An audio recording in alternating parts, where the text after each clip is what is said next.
آج ہم آپ کو ایسی دعا سکھانے جا رہے ہیں کہ جب آپ کو دشمن کا خوف یا دشمن سے گھبراہٹ ہو رہی ہے اور آپ دشمن کو شکست بھی دینا چاہتے ہیں تو یہ دعا پڑھنے سے آپ کی گھبراہٹ بھی ختم ہوگی اور آپ کا دشمن نیست اور نابود بھی ہو جائے گا۔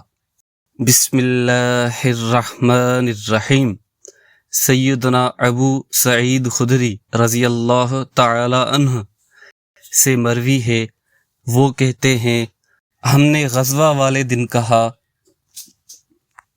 اے اللہ کے رسول صلی اللہ علیہ وآلہ وسلم، کیا کوئی ذکر ہے؟ کلیجے منہ کو آ گئے ہیں۔ آپ صلی اللہ علیہ وآلہ وسلم نے فرمایا، بالکل ہے، کہو اللہم استر عوراتنا وآمن روآتنا، معنی اے اللہ ہمارے عیوب پر پردہ ڈال اور ہماری گھبراہٹوں کو امن دے۔ پس اللہ تعالی دشمنوں پر ایسی ہوا چلائی کہ اس ہوا کے ذریعے ان کو شکست دے دی۔